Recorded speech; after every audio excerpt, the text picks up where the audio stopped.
Почитувани, добре дојдовте во уште едно издание на интервју. Наш денешен гостин, доктор Диела Голи, хирург во Општа болница Охрид, реномиран доктор, хуманист, познат во охридската јавност, а повод за денешниот разговор е големиот јубилеј на Општата болница Охрид, медицинскиот центар Охрид, 6 децении постоење. Не само поради бројката 6 децении, туку поради моментот кога е создавана ова успешна здравствена приказна во Охрид, кога една генерација се фаќа во косте со еден таков предизвик, во време кога имало премногу предизвици, дури половина држава не е електрифицирана и така натаму, меѓутоа почнува зародишот на медицинскиот центар во Охрид, кој денес прераснува во реномирана здравствена установа која го обслужува и се грижи за здравието не само на охриѓани, туку и на граѓаните во целиот регион. Добре дојдовте. Добар ден, посебна чест и задоволство ми е да бидам ваш гостин денес. Благодарам за најавата и за моето представување. Посебно задоволство и чест ми е да можам да нешто прозборам за почетоците на болницата во која што работам, односно за охридското здравство во последните 100 години, затоа што реално земено во овие 100 години имаме релевантни податоци како се движело развивањето на установите и на крај формирањето на врвната установа во своето време, установа со интегрирано здравствено лекување, викана медицински центар Охрид. Не можам да не ги споменам докторка Елена Етингер Каваева и нејзиниот сопруг Владимир Каваев, кои по градоначалникувањето во Струга во 1926 година се преселиле во Охрид и се посветиле на здравствената заштита како двајца доктори кои што се соочиле со енормно големи проблеми и во тогашното време во красот на Србија, на србите, хрватите и словенците со здравствените проблеми на населението во регионот. Најголем предизвик била маларијата. Господин Владимир Каваев со своите активности во Струшкото поле почнал со мелиорација на Струшкото поле и ги давал првите смерници за ерадикација на маларијата, односно на комарците како преносители на маларијата, а докторка Елена го отворила својот прв педиатриски дом или првото педиатриско советувалиште, кој продусно прераснува во антималаричен диспанзер, со оглед дека тоа време било клучно време за лекување на маларијата. По овие почетоци има отворање на болница на Мазија, во денешната регија, некаде кај ПТТ, која ше Хораспад, во куќата на фамилијата Голи, на мојот дедо, била формирана првата болница, хируршка болница од доктор Костич и првото интернистичко оделение со маларичен оддел од доктор Кашиковиќ, што биле доктори во бивша, односно во красото на Југославија. Од 1941 година се затвора таа болница, се префрла во Вила Мир кај Герман, Никола Герман, познат трговец од Охрид, и почнува фактички прв пат тогаш да работи во таа вила, непосредно после Втората светска војна, и првиот хирург, доктор Воислав Шорко, доселен од Битола, со целото свое семејство и ги удара темелите на хирургијата и фактички на Општата болница во Охрид. Негов прв соработник бил доктор Тихомир Милосављевиќ, исто доктор кој доселен од Србија, од Прокуплје, почнал да се занимава со интерно и со инфектологија.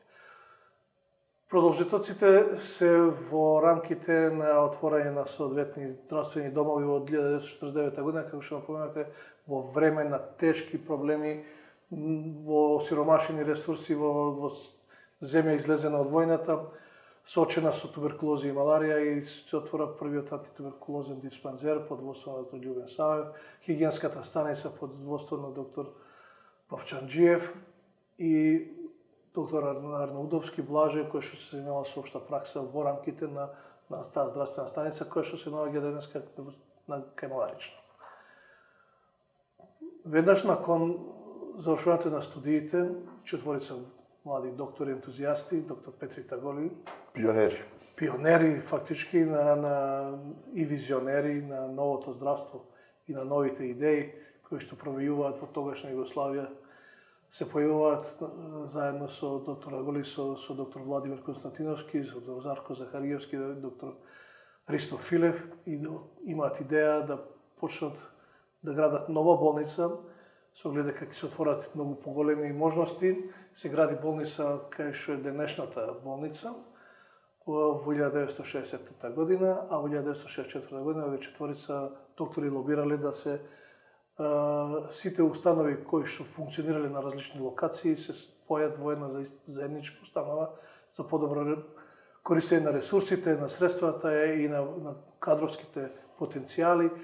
Па во февруари 64-та се удриле темелите во рамките на околискиот одбор, законските темели за отворање на интегрирана здравствена заштита. Тоа е современата историја и 60 годишнината на прославувањето на интегрирана здравствена заштита во рамките на медицински центар Охрид, за кој што прославивме пред некој ден. Со кои оддели почнува тогаш болницата во 64-та? Болницата и тогаш започнува со хирургија, која што се пресели од зградата кај Герман, со гинекологија, затоа што почнува во 1960 година првиот охридски гинеколог доктор Ристо Филев да се занимава со гинекологија.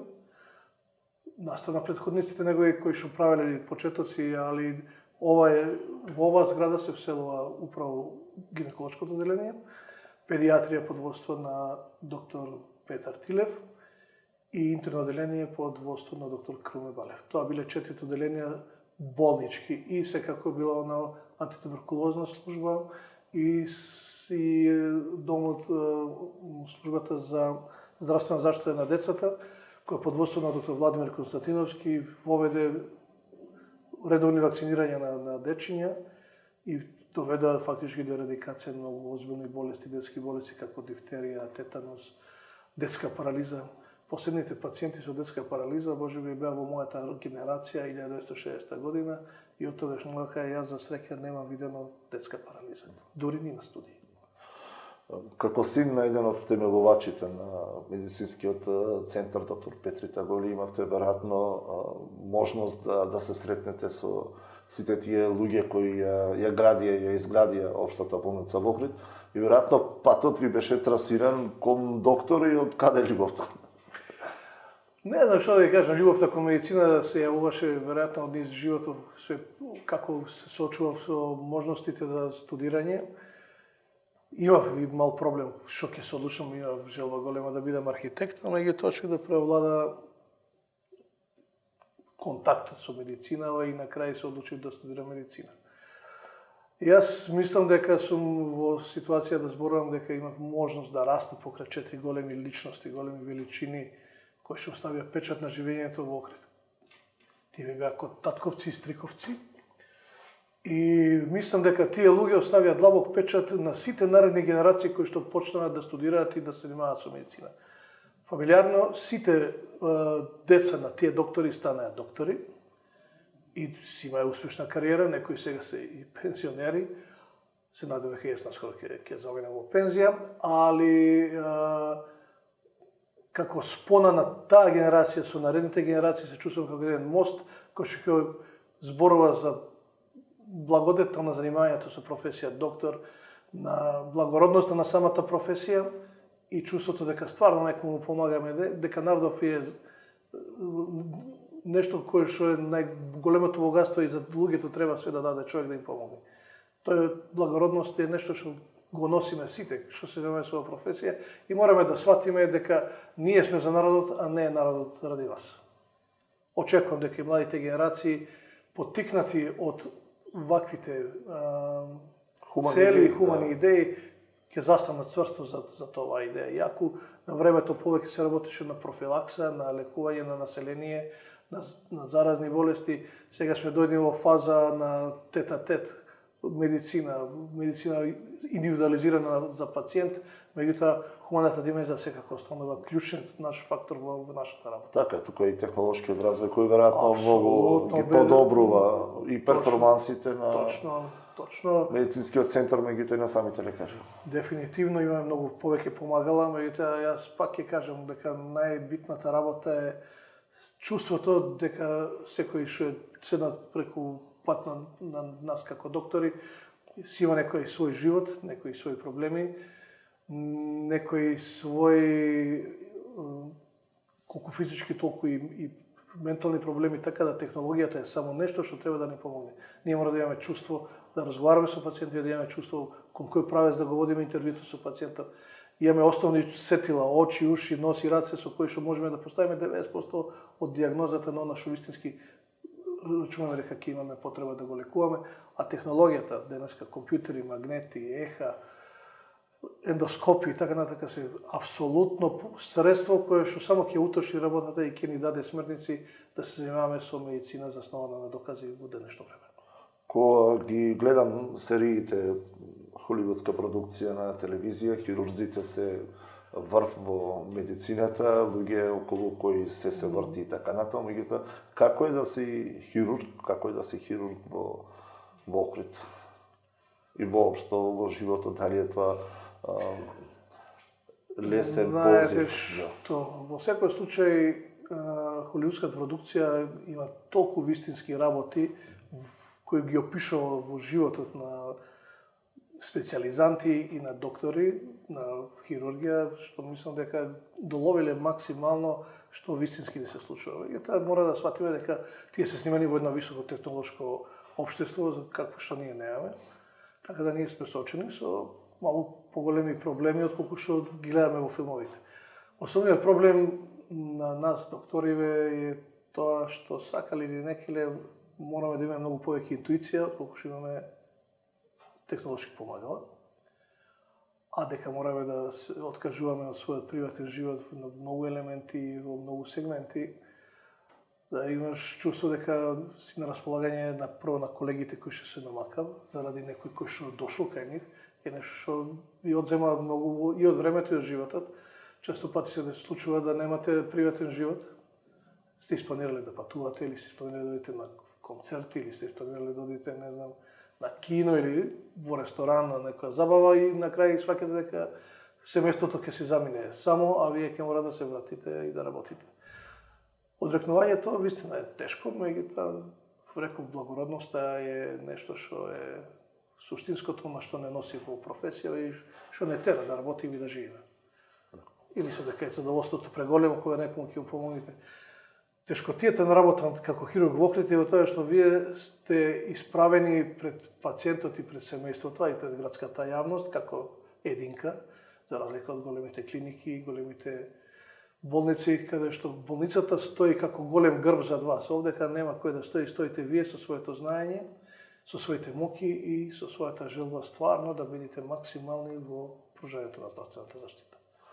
Хирургија пред 6 децении и денес, веројатно, многу сме отидени напред, а каде би сакале да ја видите во наредните 6 децении? Мислам дека тешко некој може да предвиди што ќе се случува во иднина со оглед на дигитализацијата, на вештачката интелигенција и така натака. Оно што би сакал да видам да се осовремениме и да преминеме можеби на нови технолошки постапки, на минимални инвазивни постапки.